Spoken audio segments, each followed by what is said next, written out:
स्वागत है। उम्मीद है जो आपको चाय परोसी गई होगी आपको मिल गई। मैं राकेश त्रिपाठी और अरुण राजभर यहाँ काफ़ी फिक्रमंद हैं कि इनको मंत्री नहीं बनाया जा रहा है अभी तक, और हम लोग ये चाहते हैं और इस पर डिस्कस कर रहे हैं कि उनको मंत्री बनाया जाए, लेकिन कहीं स्टेट लीडरशिप में निचले स्तर पे कहीं कोई अड़चन आ रही है।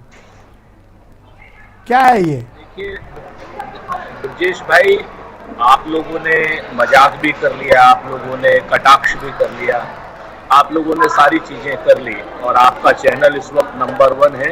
और आपके चैनल की वजह से मैं जहां बैठा हूं, समाजवादी पार्टी के कुछ नेता भी मेरे सामने आ रहे हैं, प्रदेश सचिव जी बोलिए आप बोलिए। तो ये जो सबसे बड़ी बात है, पहले तो दिवाली और धनतेरस का आज शुभ अवसर है, तो उसकी सबको बहुत बधाई।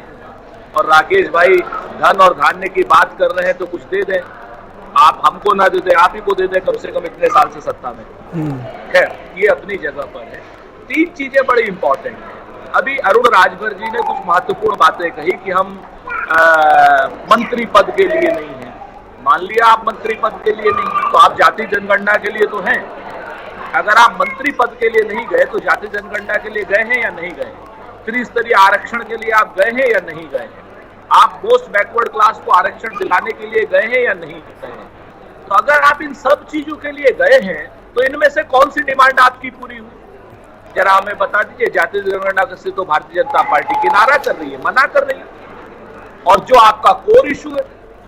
तो अगर आप ना जाति जनगणना के लिए गए, ना आप मंत्री बनने के लिए गए, तो आप गए काहे के लिए? जरा हमको ये तो बता दीजिए। साधन के लिए गए। आपने उनका ओपनिंग स्टेटमेंट नहीं सुना ओम प्रकाश जी का? उन्होंने कहा सत्ता एक साधन होती है, ऐसा बाबा साहब ने कहा था उनको, मतलब किताब में कहा है। अब वो उस साधन का इस्तेमाल करके अपनी पार्टी को बढ़ाएंगे। अगर एक मोस्ट ओबीसी का बेटा मिनिस्टर बन जाए तो किसी को एतराज है? हम आपको फिर से बता दें कि मोस्ट ओबीसी का बेटा हो, दलित का बेटा हो, कोल का बेटा हो, कुम्हार का बेटा हो, कहार का बेटा हो, काछी का बेटा हो, माझी का बेटा हो, निषाद का हो, बिंद का हो, कश्यप का हो, सबके बेटों को मंत्री बनना चाहिए, इसमें कहीं कोई दो राय नहीं। लेकिन इनके मंत्री बनने के नाम पर किसी एक व्यक्ति अगर पूरे समाज को छलेगा, पूरे समाज का ठेकेदार बनेगा, और पूरे समाज का जब ठेकेदार बनता है और वो सामंतवादियों के सामने अपनी जाति को बेचने का काम करता है, तो वो वही हाल होता है जैसा आज की डेट में सुहेलदेव राजभर पार्टी का हो रहा है, ओम प्रकाश राजभर जी का हो रहा है।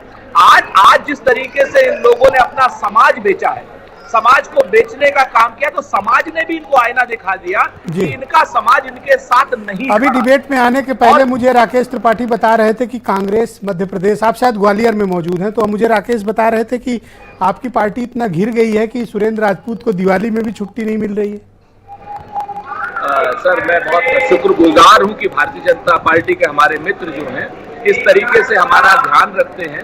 फोन किया था 6:45 बजे के आसपास इन्होंने मुझे। जी बहुत बहुत शुक्रिया राकेश भाई का।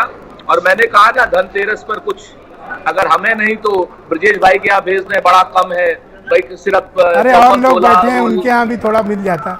नहीं आपके देखिए, ब्रजेश भाई के यहाँ चला जाएगा, भारत समाचार में चला जाएगा, हम मान लेंगे हमारे यहाँ आगे आर्थिक पाँव में। इतना क्या घिर गए हो ग्वालियर में कि निकल नहीं पा रहे हो?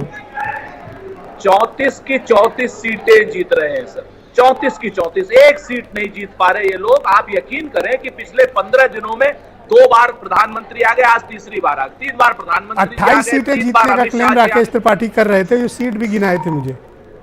वो अपनी जगह है, राकेश जी को करना भी चाहिए, लेकिन हम आपको ग्राउंड रियलिटी बता रहे हैं कि प्रधानमंत्री जी और क्या नाम ये अमित शाह जी वहां पर गली गली घूम रहे हैं, अपने नाराज कार्यकर्ताओं को फूफा कह रहे हैं, और उनको फूफा भी कह रहे हैं। 34 की 34 जीत लोगे? बिल्कुल सर, 34 की 34 जीतेंगे। ग्वालियर की 6 की 6 जीतेंगे, भिंड की, मुरैना की। अब नरेंद्र तोमर जी तो वहां पे पोजीशन ये आ रही है। आपकी बात लॉक कर ली जाए, फिर आपसे हिसाब किताब किया जाएगा। बिल्कुल कीजिए सर। और मैं आपको एक और बताऊं, 150 करोड़ रुपए का इन्होंने एक वीडियो है नरेंद्र तोमर जी के बेटे का, और अभी कुछ लोग बता रहे थे कि कुछ और भी वीडियो आने वाले हैं। तो ये जो अरे आपकी छुट्टी की चिंता है, राकेश त्रिपाठी को भी छुट्टी नहीं मिली है भोपाल में।